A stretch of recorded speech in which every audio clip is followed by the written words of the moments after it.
go.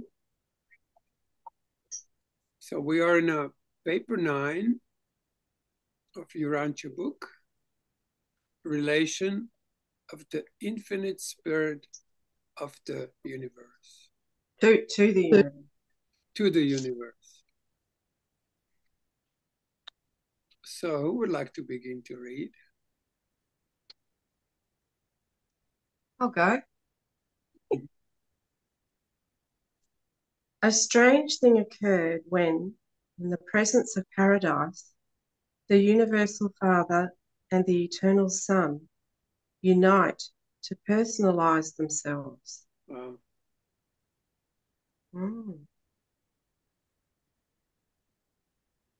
Nothing in this eternity situation foreshadows that the conjoint actor would personalize as an unlimited spirituality,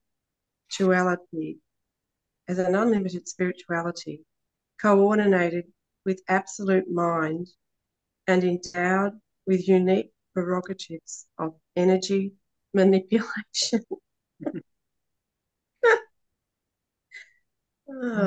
Prerogatives of energy manipulation. Prerogatives of energy manipulation. His coming into being completes the Father's liberation from the bonds of centralized perfection. Woohoo! There's liberation from the bonds. Oh my God. And from the fetters of personality absolutism. Oh my goodness. Wow. And this, what could centralized perfection be? Bonds of centralized perfection. Some kind of limited perfection? I don't know. It's interesting, isn't it? And this liberation is disclosed in the amazing power of the conjoint creator to create beings well adapted to serve as ministering spirits, even to the material creatures of the subsequently evolving universes.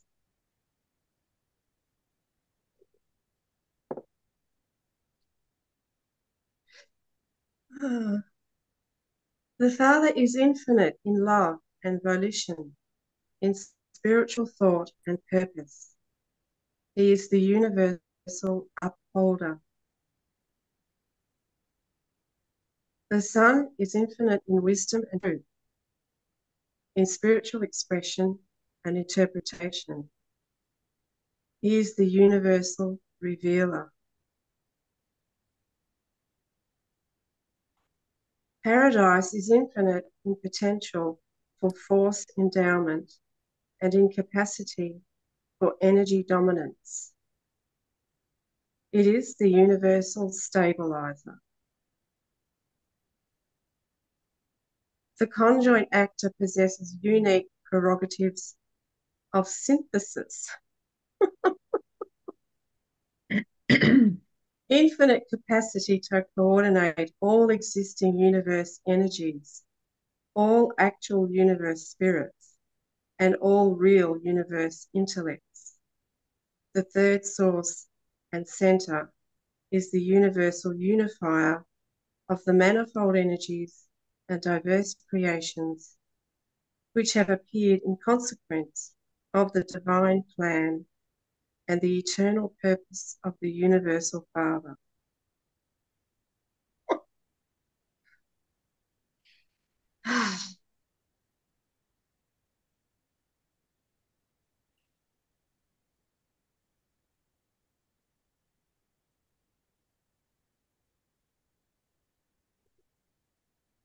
The infinite spirit, the conjoint creator, is a universal and divine master. The Spirit increasingly ministers the Son's mercy and the Father's love, even in harmony with the stable, unvarying, and righteous justice of the Paradise Trinity. His influence and personalities are ever near you. They really know and truly understand you. Oh, Wow. Ever near you. yes.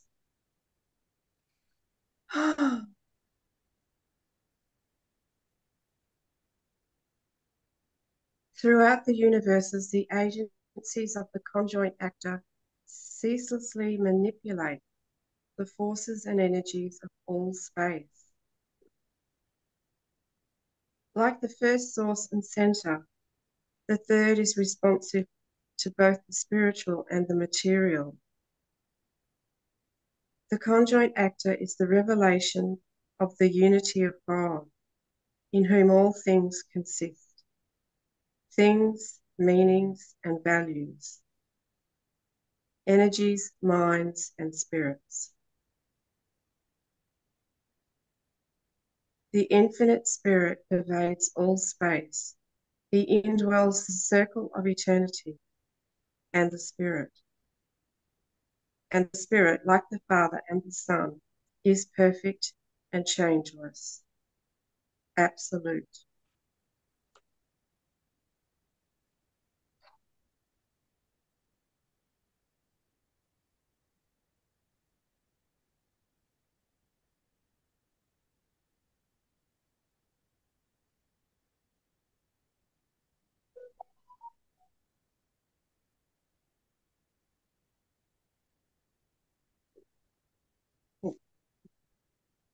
Just put my phone on silent, sorry.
Hmm.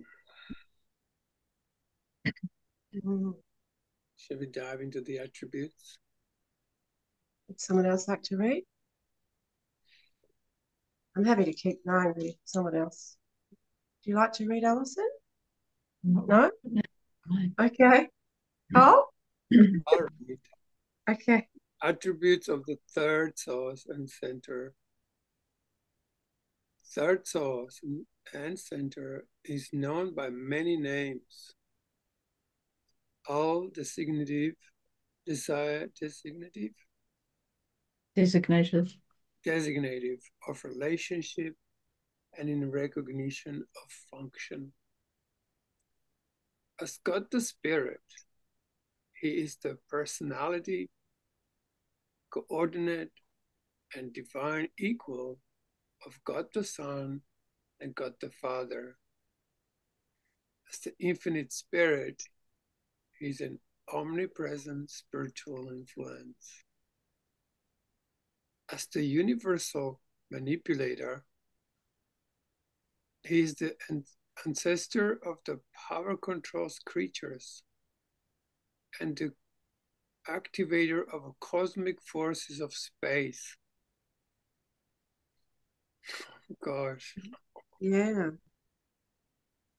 I mean, it's amazing that they are kind of beings, aren't they? Mm.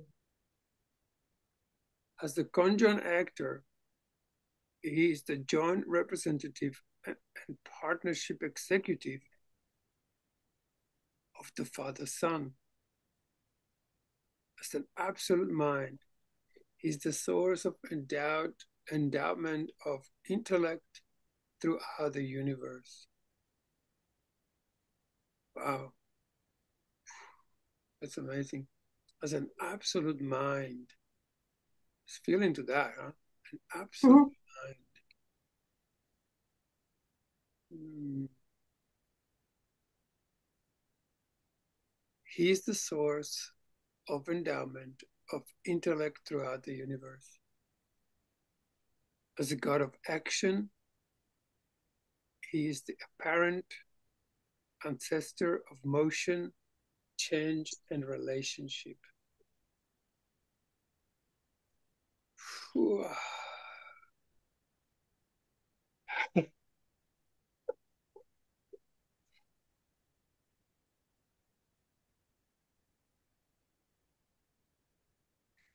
Some of the It really, Mhm. sorry, it really reminds me of that line of my own self. I can do nothing.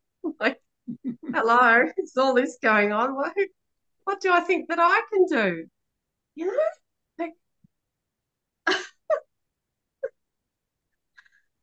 oh, Some of the attributes of the third source and center are derived from the Father, some from the Son, while still others are not to be observed to be actively and personally present in either the Father or the Son, attributes that can hardly be explained except by assuming that the father-son relationship, which Partnership. partnership, which eternalizes the third source and center, consistently functions in consonance with and in recognition of the eternal fact of the absoluteness of paradise. Pardon? yeah. I was following it till towards the end there. Like, what? I have no idea. Hardly be explained except by assuming that the father-son partnership, which externalizes the third source and center, which externalizes, consistently functions in consonance with and in recognition of the eternal fact of the absoluteness of paradise. Mm.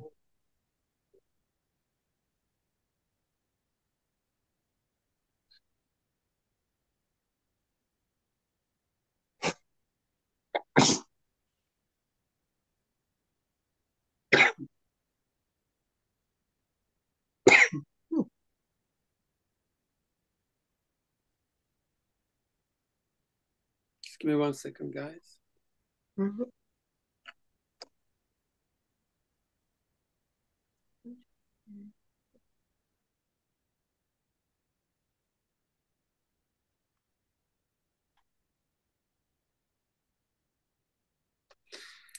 Okay.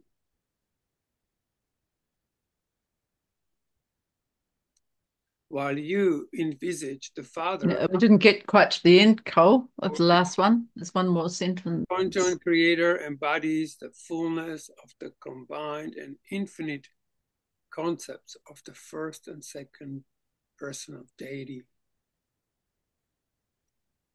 While you envisage the Father as the original creator of the Son, as the spiritual administrator, you should think of the third source center and center of a universe. Sorry, and center of a Center as a universal coordinator, a minister of unlimited cooperation. The conjoined actor is a correlator of all actual reality. He is the deity, repository of the Father's thought and the Son's word, and in action is eternally regardful of the material absolute of the central isle.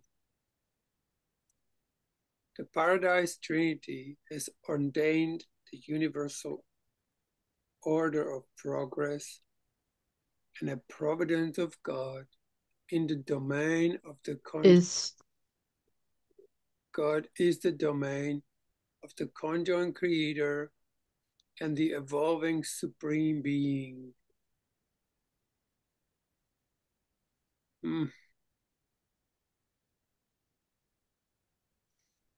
Oh.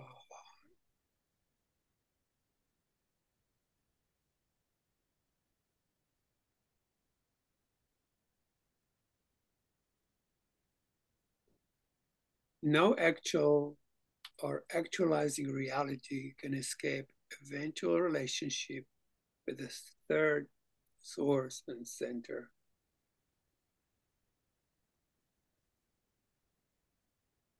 The Universal Father resides over the realm of pre-energy, pre-spirit, and personality. Gosh. The Eternal Son dominates the sphere of spiritual activities.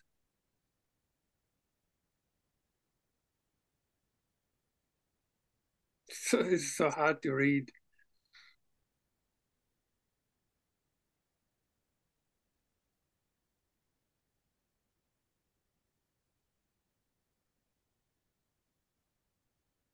Before I felt so drunk.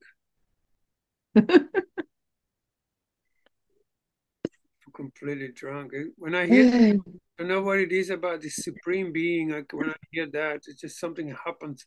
I have such a physical response to it. There's a physical response of exquisite similar what you have with, you know, you have that with, what is it, Eternal Son? The Eternal Son, yeah. I have that with Supreme Being. I remember once walking down the road here and listening to your Ancho book, and it just the Supreme Being being God the Father, is it? Well, it says an evolving Supreme Being. That's an interesting one. It says evolving. There's still a lot of confusion in me over who's who. Oh, yeah. Seriously. So I wanted to really read this book because I always just listen to it. And I think when I listen to it, it's great. But reading it is completely different experience. So sometimes there's a word. I mean, you know that, Alison, like you read and suddenly just something floods in you, doesn't it? Yeah, it's very gentle in me, but it's just like, oh. Well, it's gentle in a way, but it also accumulates. Like the longer I stay there, the more it kind of incarnates as an experience. And then the chemistry changes. And my mind goes fluid. Yeah, I know what you mean by the chemistry changing. That's the experience, and now it's happening more and more and more. Like, yeah.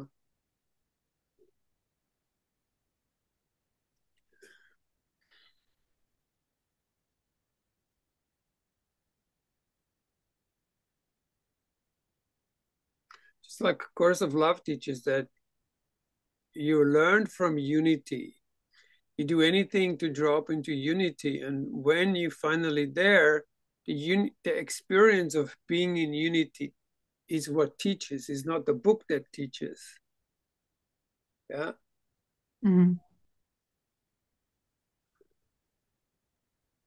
Yeah. Yeah, it's not a concept.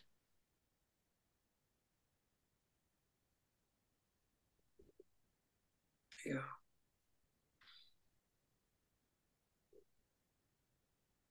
And sometimes there is a word and I go like, okay, well, let me read on. And I'm reading on, but I'm blank. Yeah, yeah. Because I'm still in this supreme being flood. In the forward, it's got something about the Supreme Being. Oh yeah, it's yeah. Well, it describes it as God the Supreme, the actualizing or evolving God of time and space, personal deity, associatively realizing the time-space experiential achievement of creature-creator identity. Blah, blah, blah, blah. The Supreme Being is personally experiencing the achievement of deity unity as the evolving experiential God of the evolutionary creatures of time and space. I have no idea. Wow. But so beautiful, huh? Yeah. Yeah. Evolving and experiential God Yeah. of the evolutionary creatures of time and space. So it's not God the Father. No. I mean, God the Father is creator, controller, and upholder, the universal Father, the first person of deity. First person of deity, yeah. Because there's God the Father, God the Son, God the Spirit, God the Supreme, God the Sevenfold, God the Ultimate, God the Absolute. yeah. I think it would take 50 years to get all that to sink in. Explain that. Like, Yeah. Yeah, but I mean, like, but there's also the thing, you still have to have the experience because you can Yeah. have people who know the Bible inside out and they don't have a clue what's being said in there yeah, Yeah. because they don't have the experience of it. yeah. Well, so is with the Course of Miracles in many cases. It's just because Yeah, yeah. it was almost like a punishing manual to hurt another by, you know. Mm. Yeah, it can be used like that, and yeah. Yeah. But it sounds from what you've said, Cole, that Doug is having both. Just he's not just getting the concepts. He's actually, Yeah, no, that's clear. yeah, yeah. So very exciting to me. Yeah, I know. I'm totally excited about this, all of this. Yeah, More because I and suppose I've been disappointed that there aren't more. You know, that there aren't of not finding others yet. But others what? this is of not finding others who are also having an experience with it. I've been a bit disappointed. Yeah, no, it's yeah. I mean, everyone has Yeah. some kind of experience. Sometimes people don't know that that's what is the key Mm. that Mm. we learned from this revelation. Like the NDE people have, near-death experiences are so profound because there's the direct contact. There's no in between. You are revealed what is in the unseen realms. Mm. And then it can't be taken away, but it also leaves you with this knowing inside, like you know. Have you had that? Well, I had that. I the way I see it, I had that without dying. Mm.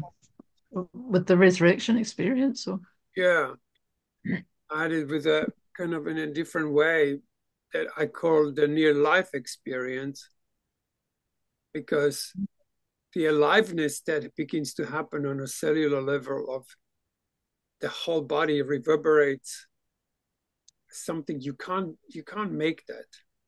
You can't do it. You wouldn't have no data to know. So in a way,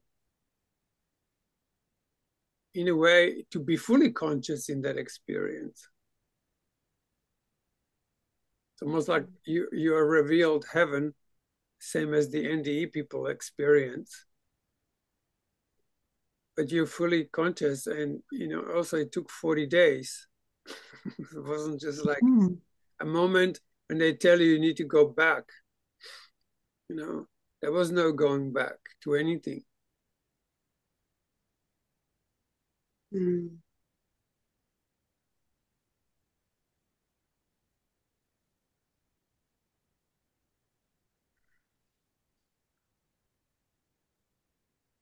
But also that wasn't the only thing. There was just so many things, like during the Course of Miracles, when the voice began to really speak, that there were also like these moments, like these holy instances when, you hear the voice, and I mean, for me, it was such a game changer.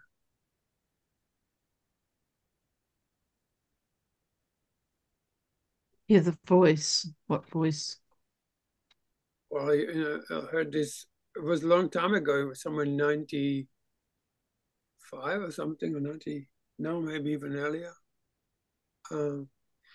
Just heard the voice. Like, said, didn't say anything significant.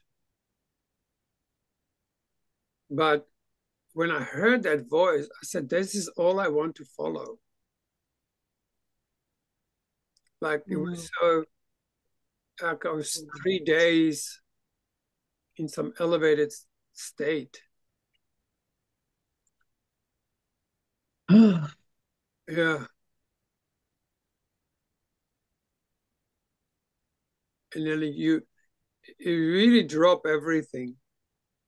I dropped everything. I dropped everything I was doing. Dropped everything I was on about. My whole mission collapsed in that moment. Wow.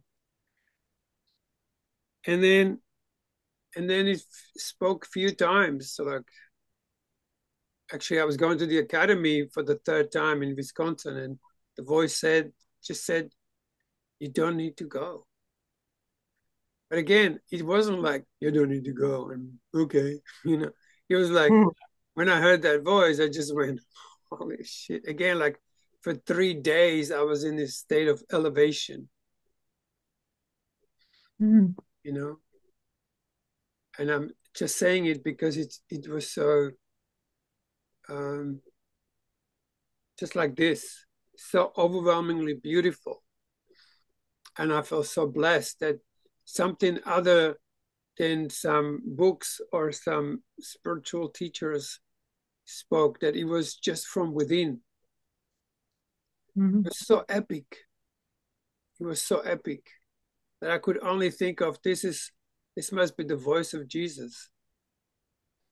Because and I really never read much Bible, but I do have some like a background in, some understanding. You used to go to church and stuff, so you pick up a few bits and pieces. But all I could make out of it was just like, oh my God, this is like, drop your nets and follow me. You drop whatever you do, just follow me. But when you hear that voice, it's not, you don't even choose to follow. You just go, thank God. Thank God something like this have blessed my moment in my almost a hardship to develop some kind of spiritual advancement or something. And it spoke a few more times. It said sometimes said very lovely things. Like once it said, just beautiful when you don't look at it from an ego point of view. It said, you are good. And but it wasn't like you're good. It was like it showed me the goodness that we are in essence. That we are essentially or basically good. Make sense? Yes. And again, it was like 3 days. It was always somehow 3 days of elevated state of being. So this is very similar in a way, that this kind of language and revelation of what is there ignites a similar experience where I read this and then I feel elevated for days. Mm. But it's not so new. It's like, yeah, this is just the way things are. Like the 3 days have become a constant. Anyway, but it was always that voice that said what to do next. Even when I was in the academy, the voice said, you're done here. Like, didn't even say it. It actually says, it asked me, are you ready? It was like and in the same time, absolutely assured me that I was. And I was just having a really bad day because I was at the academy in Byron Bay, and I was grumpy and hungry and cold, and I was just grumpy. I was pissed off. I go, God, what the actual fuck, you know? Like, I'm doing these lessons and I'm fully committed and I'm full endeavor and da da da. How can I possibly be feeling this miserable?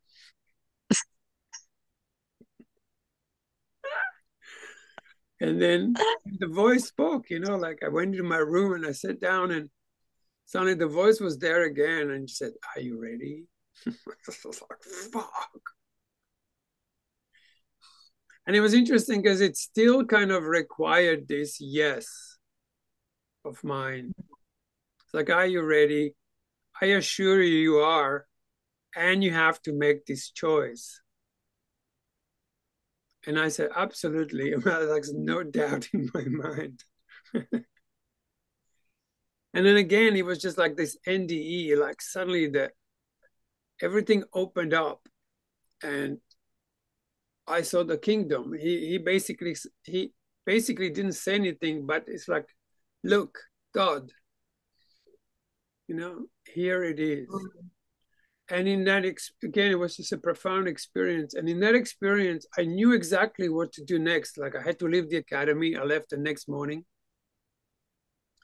I went to the session and I saw, God, this is all fake.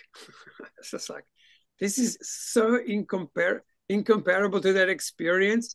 This was like crazy making. And fake, lots of fake, lot of guilt, and it was just wasn't clean, as that experience was so pristine. Yeah. And I just packed up, and it was incredible how everything was like, I met somebody and he says, oh, you can come and stay where I live. And it's exactly what I needed. I needed this kind of big space. So this is very similar to that, but somehow much larger, because it's when I have this experience. Sounds like you had a series of stepping up, but a series in small steps, like incremental. Yeah. Well, this is what I keep saying. Like people think awakening is the beginning to the awakening. You wake up and then you go, oh my God, there is an awakening happening. Yeah. And you have this next thing and the next thing. People sometimes say, look, 30 years ago, I had this one experience. I'm going like, what happened today? It's like it's becoming a daily bread, you know. That's like the light. Yeah. The light has come. It reveals as I can handle it, you know, because at the beginning I had an experience and I was completely discombobulated for days. Whereas now experience is here and I go like, oh, wow, gratitude pours in and it's like the chemistry changes in the body.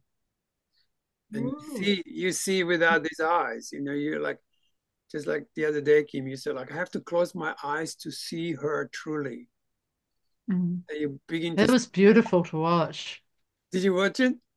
Yeah, Oh, it I was haven't watched lovely. it again. Oh, Well, I wasn't there, and I yeah. want to know what happened in this group because I was really looking forward to doing the Mary, the Way of Mary reading, but then of course I was doing something else that day. So yeah. Yeah. And it's totally unpredictable. You never know. Mm. You could Yeah, never it's know really lovely. beforehand that's going to happen. Well, we've Yeah. done that exercise before, Yeah, and yeah. seeing how you did it, you just sort of went straight to the core of it, and it made me look back at how I've done it in the past and going, "Oh my God, how shallow!" Like What just you exercise was took it that? to a further step. I was You took it actually, to a much sorry deeper to level. interrupt, Alison.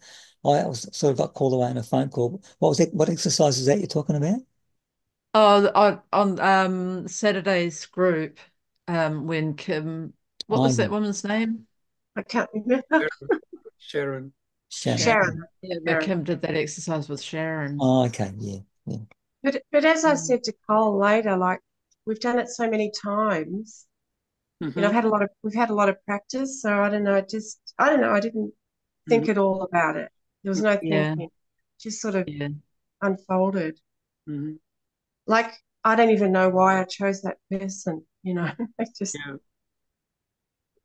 just all Yeah. It happened off might be itself. easier when you don't know anything about them, just to go Yeah, straight to the core. You have to go yeah, straight to the core instead of that's probably um right. Yeah. past all your thoughts about them. You know what? It works so well because why don't we do it?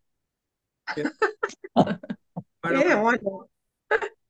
we, you know? Oh, if you like, Cole. See? Oh, Oh, Yeah. Because that's where the rubber meets the road. You know, we can learn all mm, this concept, but hey, are you seeing your brother as whole? You know, No. what's the beauty that you see in the other rather than using kind of judgments and structures to observe how other perceives the materials, let's say, instead of seeing like what's already there, fully accomplished. yes. And sometimes you do like if it's too much, sometimes I say, can you see the ultimate potential in the other? Yeah, can you see? well, Mm, I think I think um, Kim just went to the center of it, to Yeah. like, no ideas, just like Mm-hmm. felt into it, and there it was. Yeah. And I feel a bit like I'd be being fake trying to do that exercise right now, honestly. yeah, there's something, yeah, it's like, but it's true what you say, Alison. I didn't know her, so there was no past. There was Yeah. no, Mm. because I someone you and I do know, sort of, and I don't I know do. how it happened. I don't know really how it happened like that. It works every time, guys. But I Well, reckon, but I I went reckon to, just when we go to that point of connection, of union, we're already Mm, there. We've got yeah, we look at yes, someone and we go, oh, yes.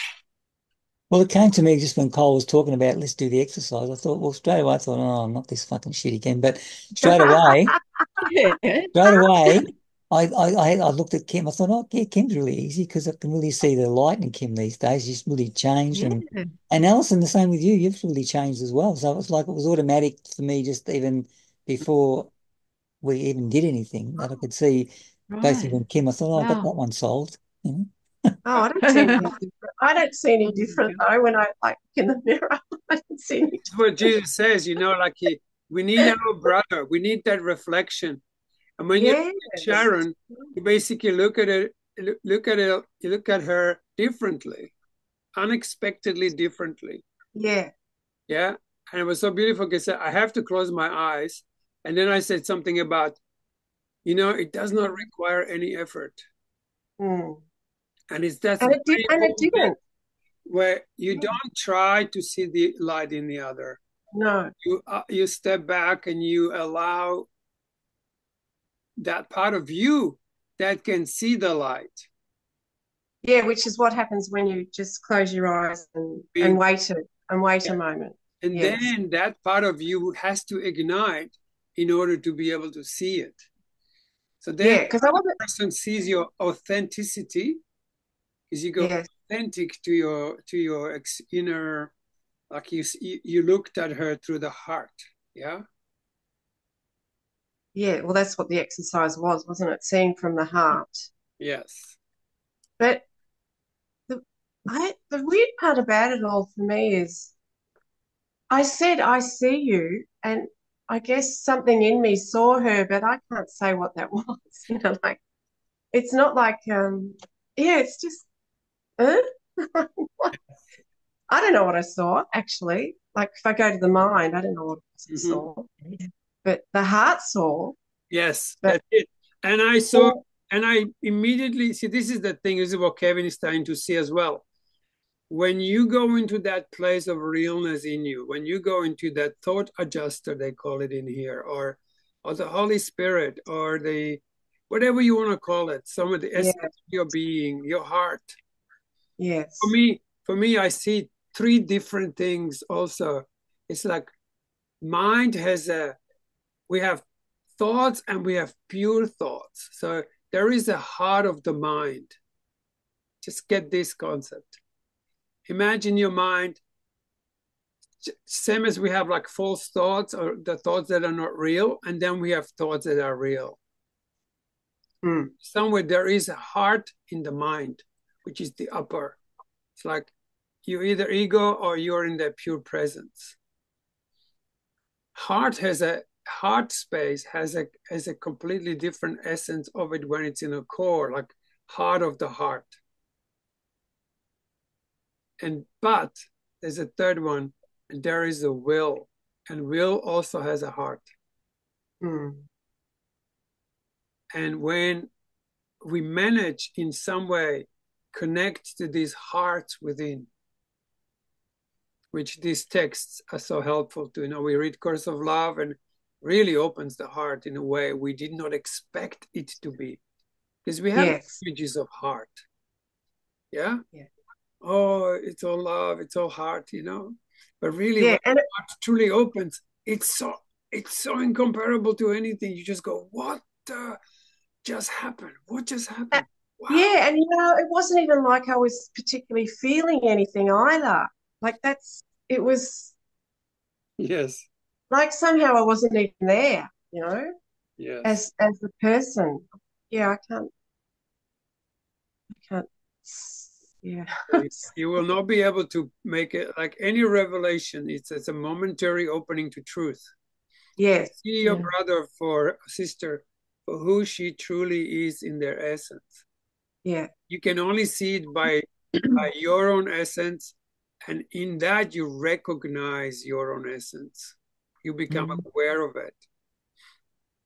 Right, and that happened, but it hasn't occurred to me to practice it on, like, wherever am, people. I forget. I forget. Yeah, it's just really a matter of applying it when you remember, and yes, it is, Yes. Having I find having daily reminder. I tell you what, probably for about 15 years now, I've done daily readings. No, it's longer than that, 20 years. I've done daily readings. That's how I start my day. And for a long time, it was Course in Miracles. For a long time, it was Joel Goldsmith. It's and I do it every morning. Last year, I missed 1 or 2 days. Yes. And I really felt it, I have to tell you. But that was unusual. I have gone for years without missing a day. Wow. And you saw the state I've been in. I mean, thank God I had the reading. But it is essential for me to do that every morning because it does set me up for a day of remembering a little bit. Yeah, me too. I'm at the moment doing the text of the course. So I think that's made a huge difference. I do some every day. Yeah. Definitely. Yeah. But that's the beauty of doing it with yourself, because you have no one else around, and allow Yes. yourself to connect to the experience of it.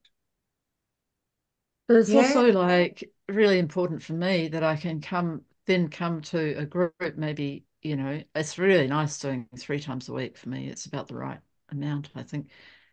Be able to come in and remember something, express it, and it helps me to remember it, like to actually own it somehow. To be Yeah. able to come in And to be in that unity is yeah. the thing, isn't it? Like, yeah. Right, shall I keep on reading? Yeah. Where Sure. did we get to? I'm not sure. We're I'm halfway. are we I halfway? think What number Yeah, are we up I to? remember. What number?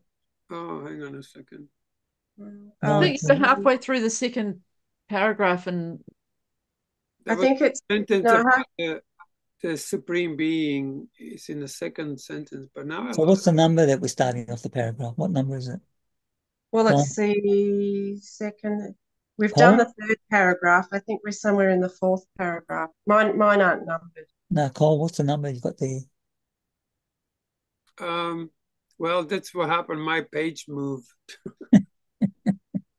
My page is 99 in the book. It might be different way. Well, what's the start of the paragraph then, Kim? The Universal Father presides over the realms. Okay, that's 9.1.4, Cole. Okay. The Universal Father presides over the realms of pre-energy, pre-spirit, that's right. and personality. The Eternal Son dominates the sphere of spiritual activities. The presence of the Isle of Paradise unifies the domain of physical energy and materializing power. Oh.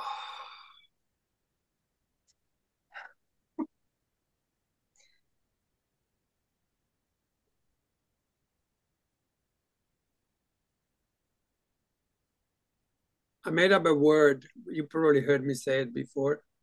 The word is called imagery. Oh, yes. Remember that one? Yeah.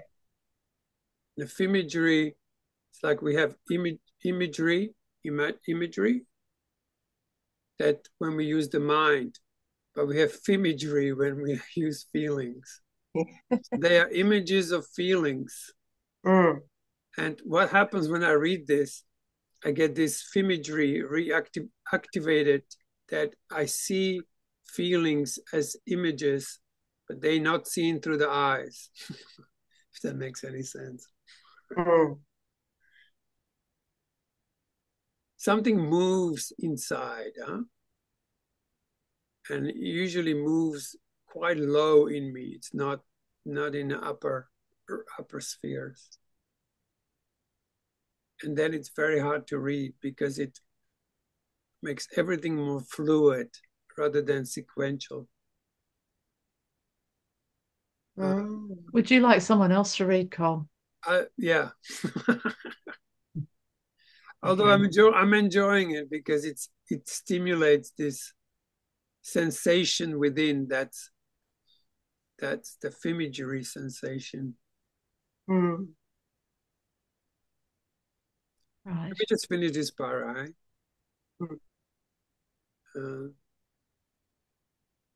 I just go, the Eternal Son dominates the sphere of spiritual activities.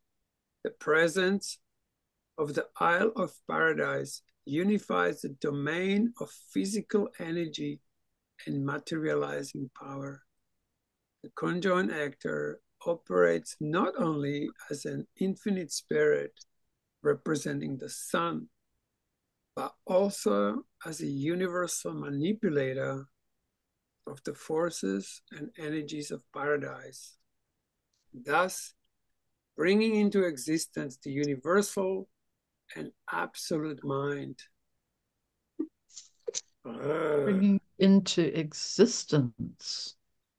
Brings into existence the universal and absolute mind. The conjoint actor functions through the ground universe as a positive and distinct personality, especially in the higher spheres of spiritual values, physical energy relationships, and true mind meanings. Mm. He functions specifically whether and whenever energy and spirit associate and interact. It dominates all reaction with mind, wields great power of the spiritual world, and exerts a mighty influence over the energy and matter. At all times, the third source is expressive of the nature of the first source and center.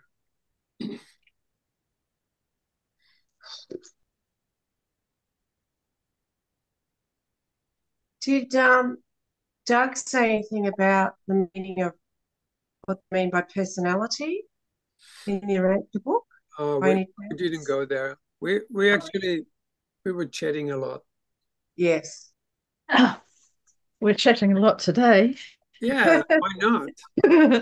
That's what it's about, just getting together, and it's beautiful that we, even like Kevin saying, like, I can see the difference, and I can see it too. It's like we're building like a new room. Yeah.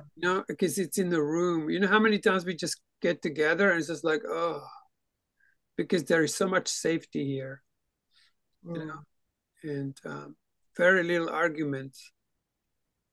Actually, we don't argue. No. Yeah. We came close to one this morning, didn't we? Kevin. But it's all right because I came through right. It wasn't an argument. It wasn't an argument. It was a discussion that could have gone. It was a discussion. You were not only right, you were also happy. Yeah. Yeah. Oh, dang. It's funny when that stuff, Alison, when that stuff comes up, if someone's on Ken's side, I go the other way, and if someone's on the other way, I sort of go. Oh, you're the devil's advocate. I am. Yeah. Oh, yeah. That makes sense. That's why we love you, Kevin. That's. Yeah. Oh. Yeah. It's Did you finish reading that paragraph, Cole? Because I had to go for a bathroom break. He did, yeah. Okay. Yes, I finished it. Can I have a read, or do you want to read, Kevin? No, I don't want to read. You read. Is that all right? We carry on reading now? We stop the chat? Yeah, please. Save us mental. We're a bit sort of scattered today, aren't we? Beautifully. A little bit. Beautifully scattered. Yeah. Okay. Not scattered at all. It's just so nice to be able to accept what happens. Like, it doesn't have to be this way or that way. It's just what it is. It's great. Yeah, I think I've got a bit of a thing going on this morning, a little bit. I want to get through some of the text because we got up to this. I want to turn the page. Oh, okay.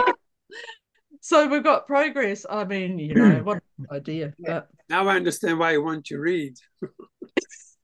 No, I can get like that too. Yeah. No, it's been nice. It has been nice, but we've been going off in all sorts of different directions, I know. which is nice. I think this is beautiful because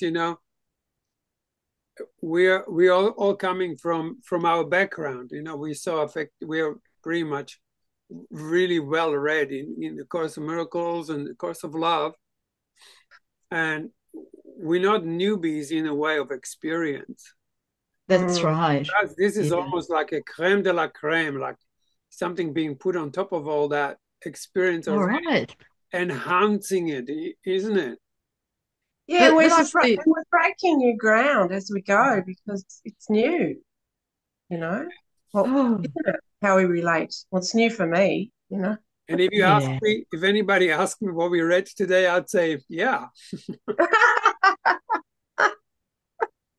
I think when it's particularly dense material, you need to break away and a bit, to, I don't know.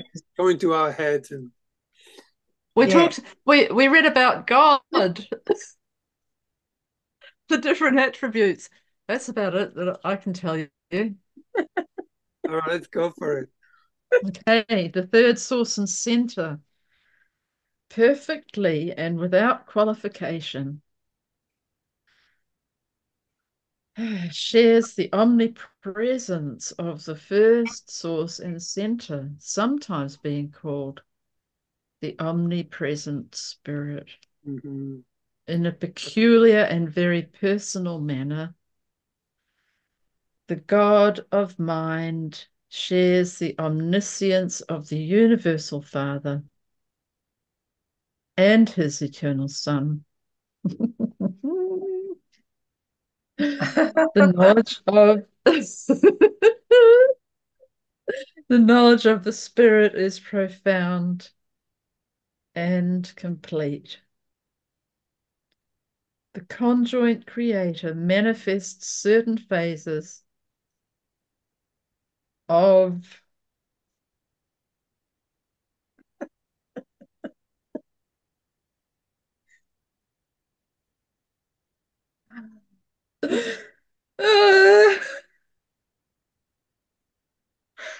oh God.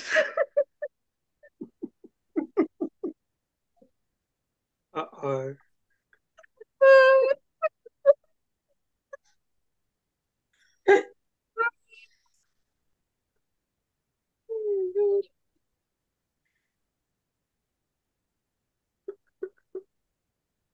Oh, there's me trying to read further. Oh. Being held back.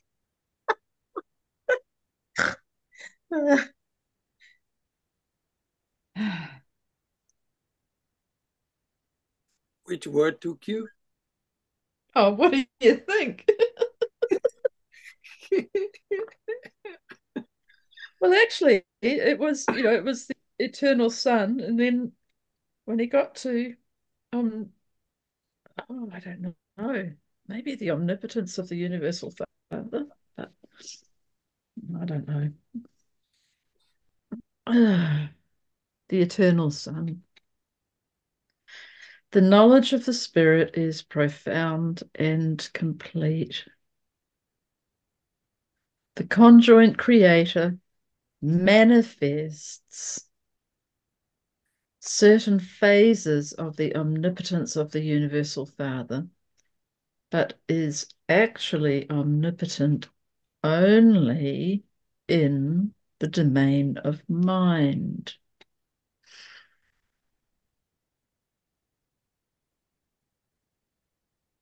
Oh.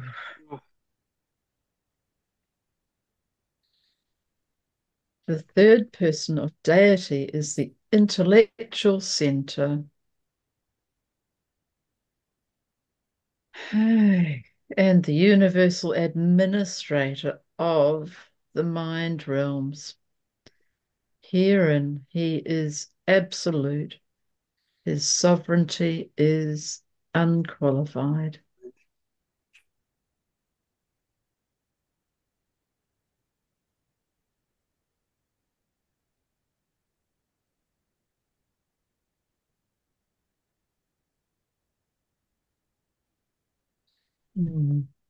The conjoint actor seems to be motivated by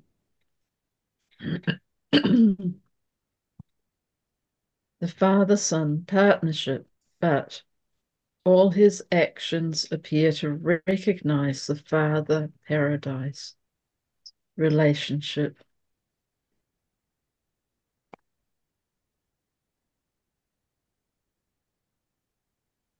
No idea what that means.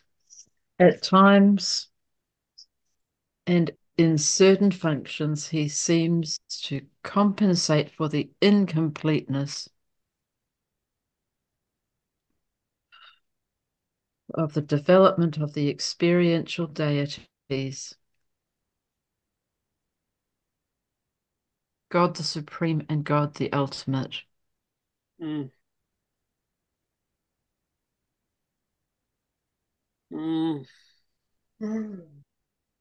And beautiful. herein is an infinite mystery, that the infinite simultaneously revealed his infinity in the Son and as paradise.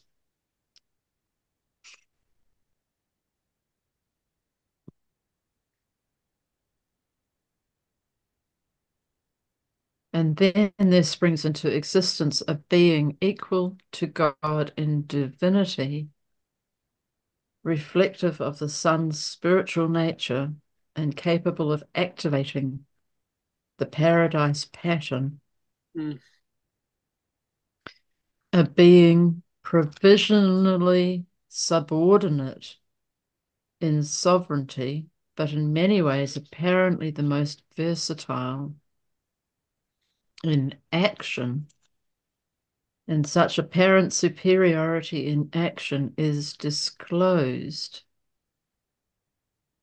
in an attribute of the third source and center, which is superior even to physical gravity.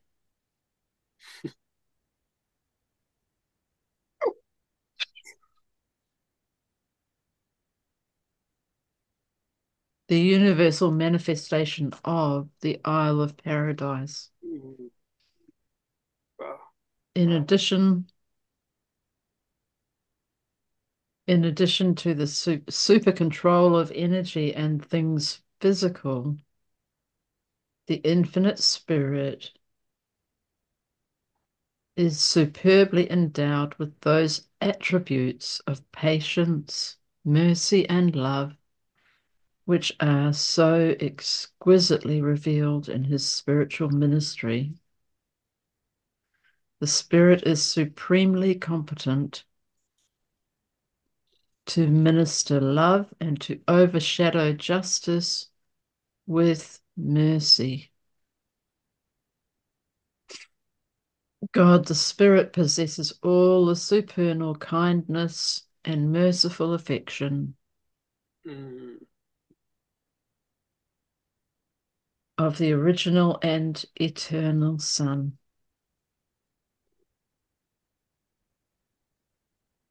mm, Oh,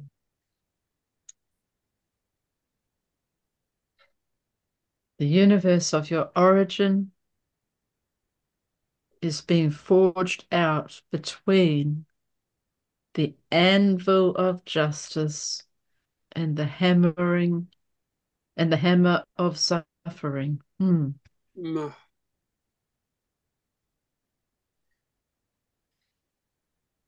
But those who wield the hammer are the children of mercy, the spirit offspring of the infinite spirit. Mhm. mm. You That's an know, analogy. attributes like when you look at it, infinite spirit is superbly endowed with those attributes of patience. You are endowed by that too. You know, it's an attribute within a human being, isn't it? Mm. Yeah, patience. You can develop that. Could you allow yourself to be patient? Mhm. You I notice mean, what that quality is. Jesus talked about infinite patience in A Course of Miracles, and like you can tap into it.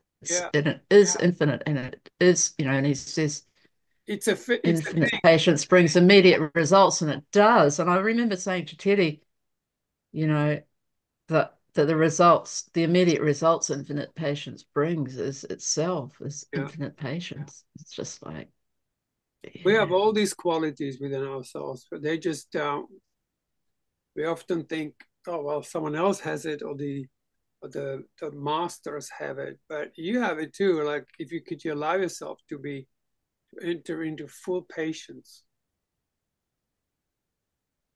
it's like Mm. way of being, isn't it? Like okay, like you allow, because you can allow Mhm. yourself to be nervous or Yeah. agitated, or but you can also decide to whichever attributes. We have so many attributes we can express.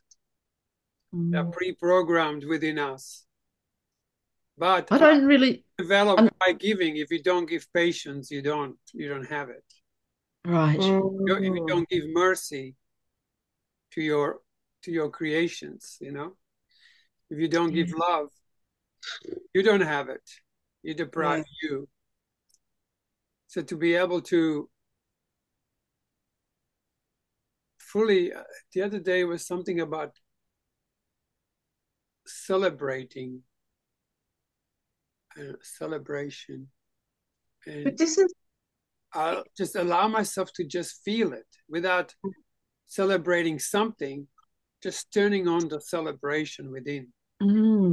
But this is like the true abundance, isn't it? Because although we have all those things within us, we just don't. That's what the abundance is. There, it's all there. It's all there. We just have to remember that it's there, and we can call upon it whenever. Yeah.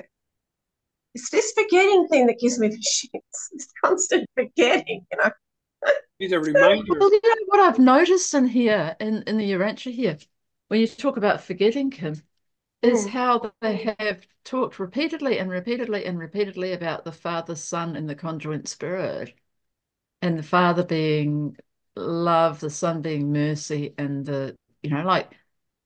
and it's talked about it so many times, and I keep thinking the reason they do that is because we require that repetition to remember. Oh, yeah, absolutely. Over and over and over. Yeah. Yeah. Because we do forget that's part of human, like it's part of our condition. Yeah. But how about what it says here? But those who wield the hammer are the children of mercy, the spirit offspring of the infinite spirit. It's the hammer of suffering. Yeah, I don't understand. The universe of your origin is being forged out between the anvil of justice and the hammer of suffering. I don't really understand that statement.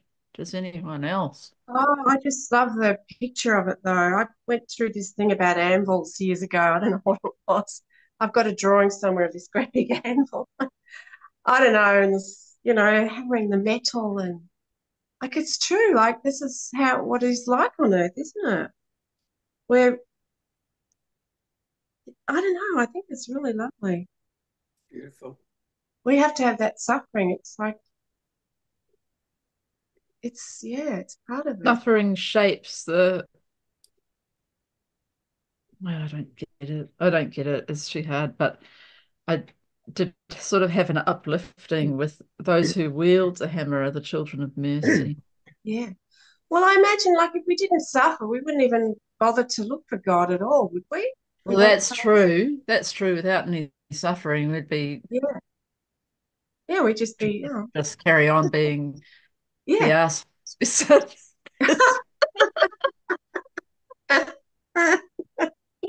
I know we're not that in truth, but like we wouldn't have any motivation, would we? For doing anything if there was no suffering. Well, it sounds pretty good to me. No suffering. What's that, Kevin? It sounds pretty good to me. No suffering. We don't need any motivation. I'm happy with that. You'd be happy to just not be motivated. Yeah, if I'd be just happy and not motivated, that's fine. I like being motivated. Yeah. I like a certain amount of it.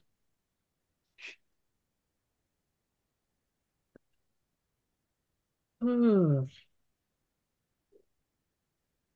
The universe of your origin is being forged out between the anvil of justice and the hammer of suffering.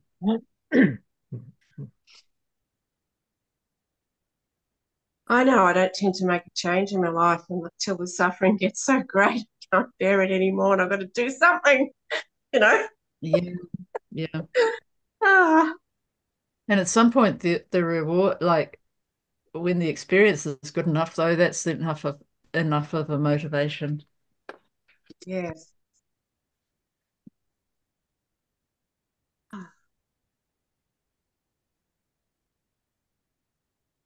Those who wield the hammer.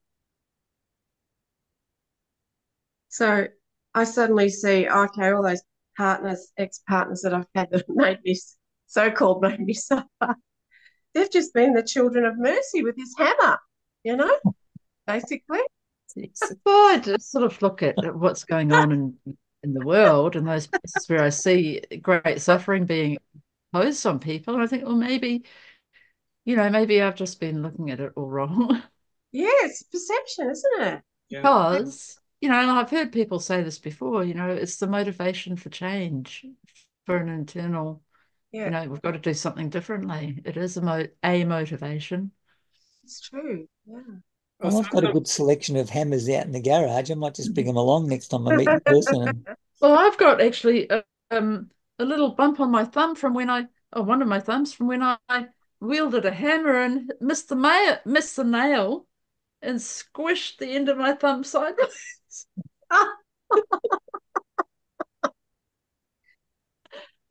Just yesterday, I stabbed myself with this really fine pointed pen. Oh, it went in. I was really hurt. His whole I just did it to myself. I do don't know how I did it. What'd you That do was that the for, hammer Kim? of mercy. Like, how you hurt yourself so suddenly for no purpose. That just seems to happen out of nowhere in a very bizarre way. Like, I don't even know how I managed to do it. Anyway, just a moment. But I don't know. That, to me, it's almost like the physical suffering is nothing compared to the mental and emotional suffering, What we do to ourselves. Yeah, yeah, Yeah. yeah. All right, darling, shall we just bring it to a close? Yeah, I guess. Or else there's a short section here. Is it a short one? Pretty short. Well, if you're willing. Oh, yeah. Anyone? Are you willing? Is everyone willing? Yeah, I'm willing. About you, Kevin? I'm willing to listen to someone else read. Yep. Okay, I'll carry on. Okay. The omnipresent spirit, if that's all right, unless someone else wants to. You can go, yeah, that's fine. The omnipresent spirit. God is spirit in a threefold sense. Mm. He himself is spirit. In his Son, he appears as spirit without qualification. In the conjoined actor, as spirit allied with mind. No, I can't. Is anyone able to connect with that? Maybe I'll give it a bit longer. Give it a bit longer. It will dawn on you. That's how it works. Sometimes I read something and a few days later I just go, oh.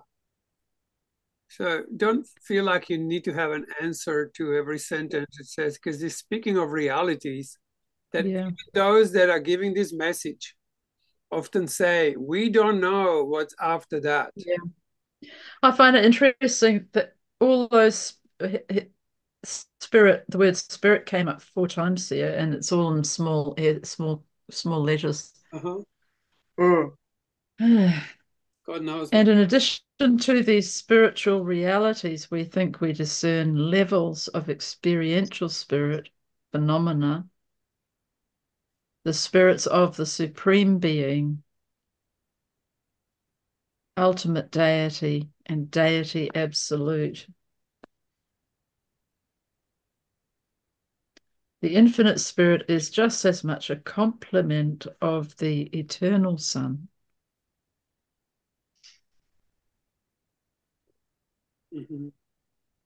As the Son is a complement of the universal Father. The eternal Son is a spiritualized personalization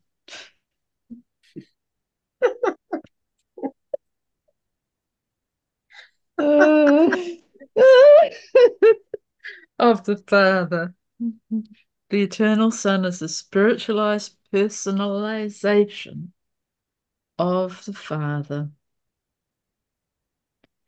The infinite Spirit is a personalized spiritualization of the eternal Son and the universal Father. Oh.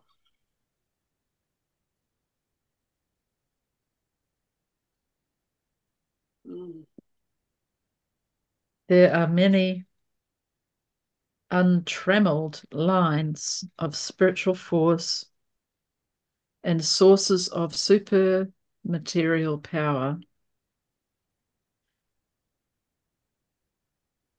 linking the people of Urantia directly with the deities of paradise. Mm. Woohoo! Wow. Read it again. Yeah. There are many untrammeled lines of spiritual force and sources of super material power linking the people of Urantia directly with the deities of paradise. Amazing. Mm. Direct lines. There exists the connection of the thought adjusters direct with the Universal Father, the widespread influence of the spiritual gravity urge of the eternal Son. Oh no, Kim, what's going on? I don't know. The word urge. It's all linked. I mean, it's all one. The urge. You laugh at urge and I get the eternal Son. All right. There is And the spiritual. there is a whole chapter on humor in Urantia. Oh, is it? And they talk about like a next level of humor. Yes. That's no, like humor often has some kind of derogatory, something's put down. Yeah. Or, they don't have that. They don't ridicule anyone, but they have like a next level humor. And I think, guys, when you start cracking up and laugh, and you don't even know why you're laughing, I think that book is working on you to get you into this new state of being that is like humor, the pure joy in itself, without needing to have something else to treat. Yes, it's pure joy. Your natural inheritance is joy, but not joy because someone said a joke. But the joy of being, joy of existence, joy of the pure joy. I mean, joy in itself is a universe. Yeah. Because sometimes an attribute of God, pure joy. Without it's true. It doesn't have like no joy. There is only joy. The rest does not exist actually. Because I've had this happen in just normal groups of people, like non-spiritual, but I've just found something funny, and I say, "What are you laughing at?" But I don't really know. Like it's not a particular thing. It's just like this joy bubbles up. Yeah. And it's funny. Yeah. And and people are like, they don't know what to make of it. This is working on you beautifully because you're being smiled and being reminded of this state of being, which is pure joy, without which Course talks about a lot. Yeah. And that this does it in a different way than A Course in Miracles does it. Yes. Just does it in a way we can't comprehend. No. As these guys. Yeah, well, I feel it's a bit similar for me. I went through a phase of going into a half sleep and just coming out of it laughing about I have no idea what. Every time I lie in bed and turn the light off, and it's just I just put a smile that comes on my face. It's incredible. Like I'm going like, something happens when I turn everything off and just put my head on a pillow, and it just smiles me, just like this book does, and I can't stop smiling. My face might not be smiling, but somewhere deep inside, I have a grin, and it's unwipeable. Even if I think some crazy thoughts, that grin is still there, that little joy, a spark of eternal joy within.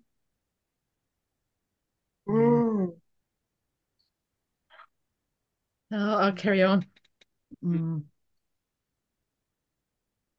beautiful thing is that we're not making this a lecture. I hate lectures. Yeah. When someone's like, you got to know this, and you're not going to know all these little characters that are doing this and this and that, and have it all organized in your head without a joy. Yeah. For me, sucks, Yeah. Yeah. Fun enough. Oh, one of my daughters did Killjoy. That's an she did absolute a killjoy. degree. She did a degree in economics or something, and she just had to learn all these equations and numbers and shit. And I thought, how does she hated it? She did this whole degree. She did a degree because she thought, oh, it'd be good to do a degree and I'll have some kind of qualification. I don't even understand how anyone can just learn stuff by rote like that just to learn it for no reason, Yeah. Like, yeah.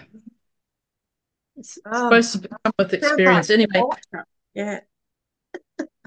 I'll read that sentence again. There exists the connection of the thought adjusters direct with the Universal Father, the widespread influence of the spiritual gravity urge of the Eternal Son, and the spiritual presence of the conjoint Creator. There is a difference in function between the spirit of the Son and the spirit of the Spirit.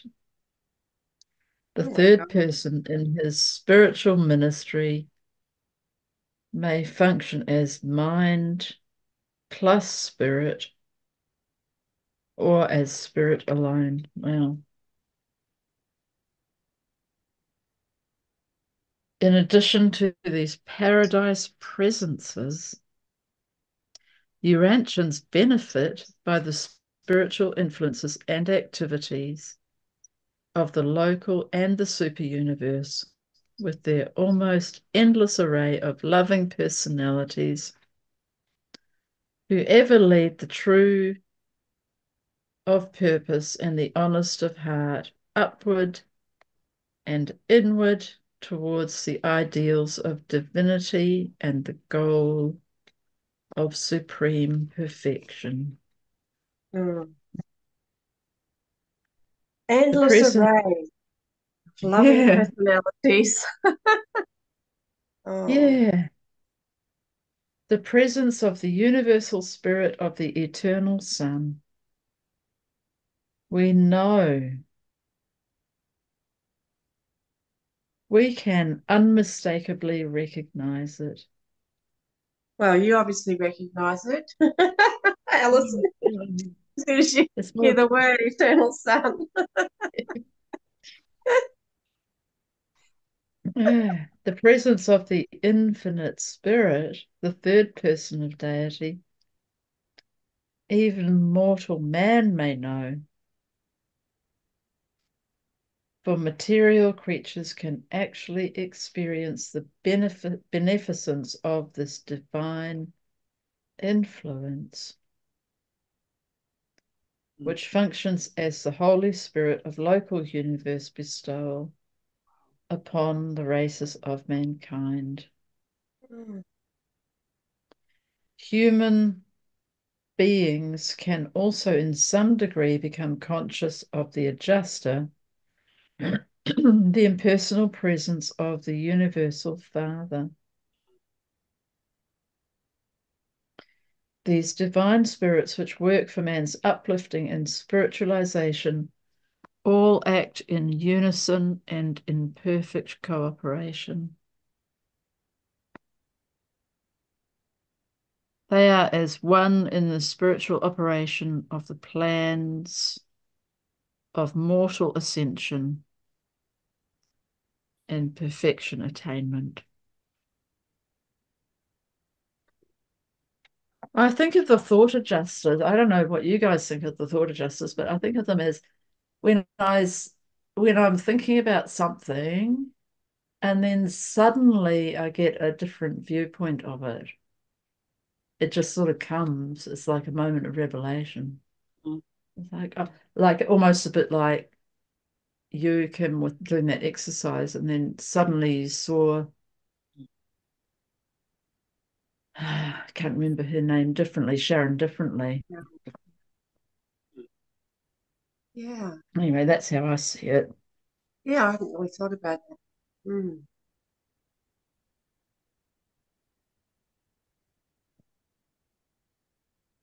Mm. Okay, yeah.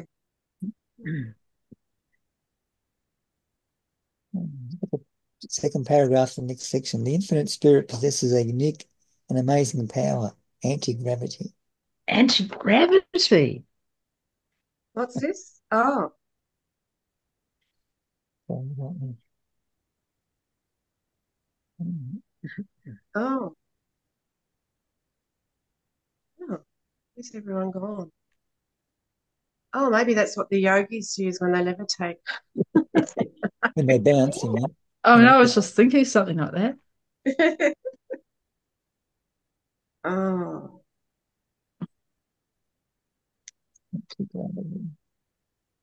I don't think I can take them anymore. No, it's too much for me. Yeah. That's enough. Yes. Yes. Beautiful.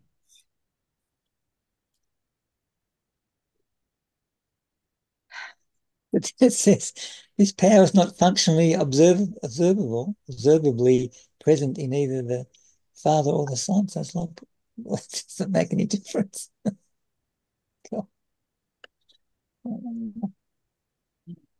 Mhm. What where was that? The next sentence after that anti-gravity one. Anyway, we can get to that next week and see what we can make of that. Yeah.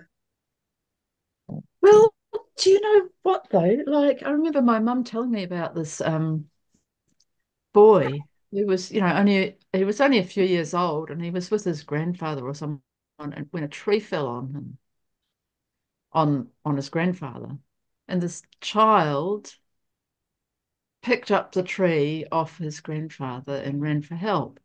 And afterwards, they couldn't understand how he'd done it because it took 10 men, 10 fully grown men to lift the tree or something like that. I think, oh, that would Wow. be moments of, like a miraculous moment. He just decided he was going to do it and connected Yeah, with what he needed to do it. like I've heard of mothers lifting cars up off their children and stuff like that. Yeah, similar. Yeah. Wow.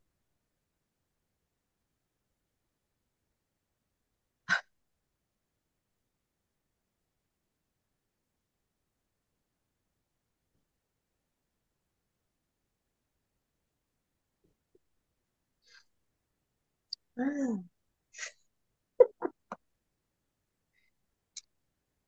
Where have you gone, Paul? I'm good.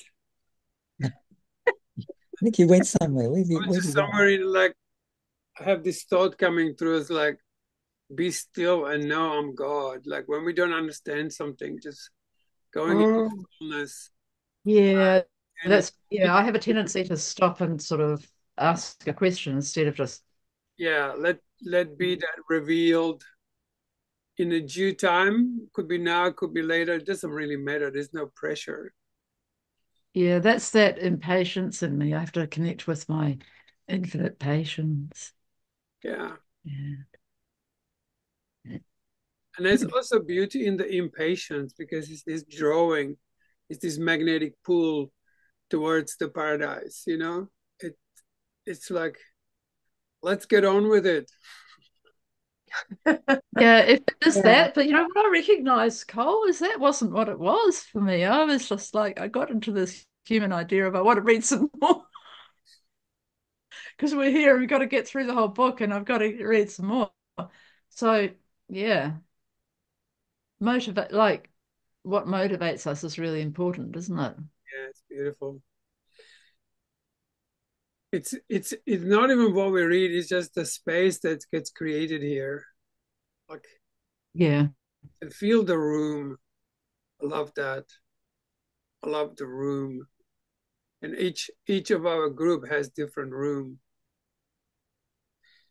Mm, When you walk in, it's like depends who is in. Mm. Here we're so feeling so safe and so, you know, open to the new. Yeah. mm.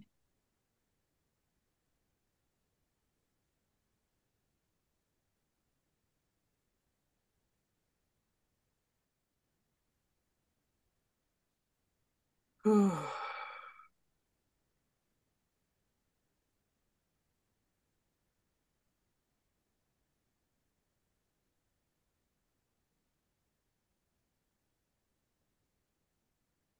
is really cool. It says the presence of the universal spirit of the eternal Son, we know, we can unmistakably recognize it.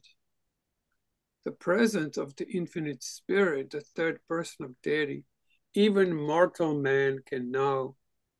For material creatures can actually experience the beneficence of this divine influence, which functions as the Holy Spirit of local universe bestowal upon the races of mankind. I mean, that's the beauty.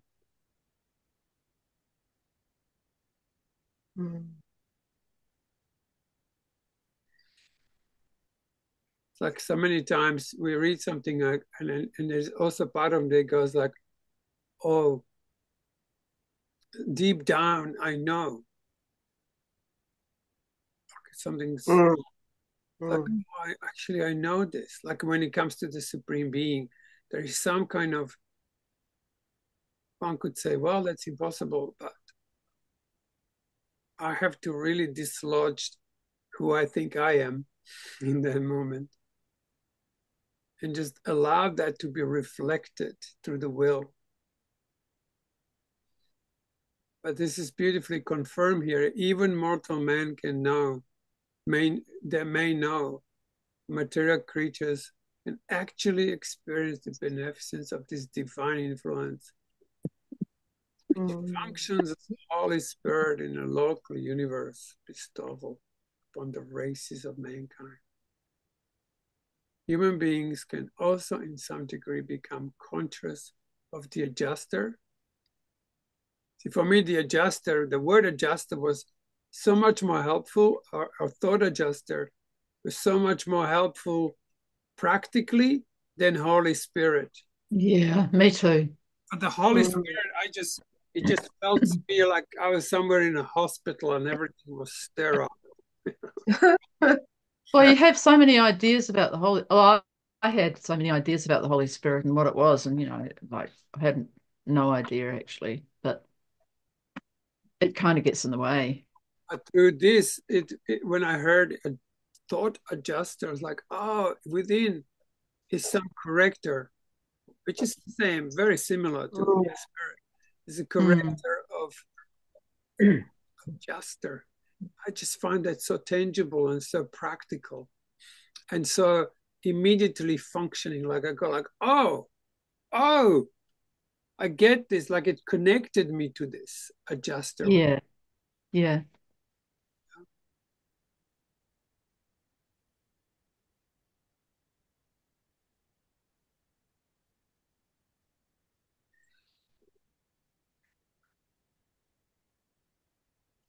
Human beings can also, to some degree, become conscious of the adjuster, the impersonal presence of the universal Father. These divine spirits, which work for the man's uplifting and spiritualization, all act in unison and in perfect cooperation. Wow, I love it. They are as one in a spiritual operation of the plans of mortal ascension and perfection attainment.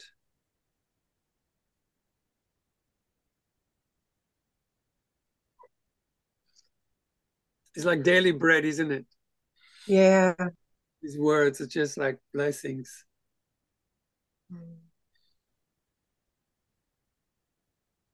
I think some people can get this through Bible as well. They read and they become so happy. I've seen it.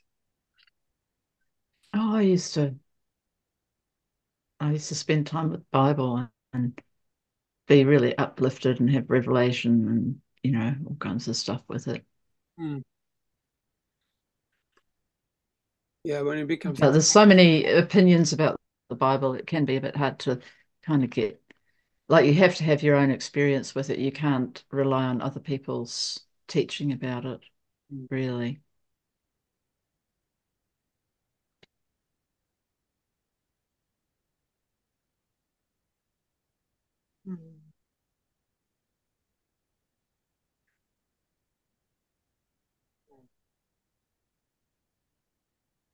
I don't know if you remember, Cole, you know, when you had your it must have been when you started reading Course of Love and you had that The big one. yeah, do you remember coming into where Annie was living and we had a meeting going on? Oh, yeah. You remember that? Do you remember what happened there? Somebody got upset because I was disturbing their routine Course in Miracles. Yeah, I think that was Lockie. But And that other girl, the blonde girl, Nicole, Nicole had this, she liked their little routine they had in there. And yeah. I think my experience disturbed it. I I had been feeling stuck in that meeting for so long and just wanting something to move, and I'd been feeling like I was ready. And I there's no point in regretting what, you know, the fact that I didn't follow you, but I part of me wanted to go and talk to you and leave the meeting and go and talk to you, and I just didn't, Yeah, yeah. you know, to find out. But Yeah, anyway, you could feel the we are here. actually Annie could feel it too. She said to me, she even began to read Course of Love with me for a while, but she was still hanging out with Teddy, and I think he had a tendency to poop it, so eventually she just shut down to it. Mm. Yeah. It's a pity because Annie, it would lift her out of that intellectual thing. It would actually help her with that. Yeah. But she's gone through, you know, such a big journey with it, Yeah. Oh, with God, Course in Miracles. that's not, this is like being recorded, so maybe Oh yeah, I forgot. Yeah, you don't yeah, but out. But yeah. I yeah, I do kind of regret Mm. that in a way. I just not so much regret, but I wonder. Okay, so how would it have been different? Maybe it could have shortened my journey a little bit. It always works out how's it should, you know? Yes. Yeah. Anyway, I have to say though, those meetings at Annie's place, they were a lifesaver for me. In actual fact, for you know, for a long time, I had someone to come and meet with, and No, those are yeah, great. yeah, Mm.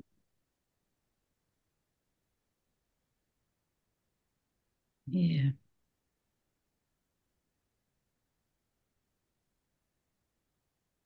What did you do, Cole? You walked out of there and went, all right. It was fine. It was okay. Yeah, it didn't really bother me. Mm, I had a respect for them wanting to have it there, but they were doing it. It worked for them. So, yeah. uh, and I have a tendency to walk in and go like, dislodge the patterns, you know. Anything Mm. that's kind of rigid, I just want to go like, hang on a second. There's no movement in this. This is true. I think this is what happened with me in Unity Church I used to go to. They had their little way, they did everything, and it was, oh, it just drove me nuts after a while. There's no life in it, you know? And they wanted to do it the same way every time. And, oh, Mm, yeah. yeah. Anyway, it's been lovely, guys. Thank you so much. I'm looking forward to the Sunday. I'm going to ask Doug if he would be willing to join in. It Well, appears that would be nice to have the, yeah, it'd be nice. someone who knows what, or at least Yeah. has like a massive overview, and someone who also just read this as the main thing. Like, I know I dived into Course in Miracles so totally that it became like a part of me. And then I went into Course of Love, let's say, or Reggie said, well, but he only went, you know, when someone just goes like, this is my only journey, they really get a huge grasp on. You know who else? Do you remember that guy from the academy? Shoot, I'm just going to turn this recording off.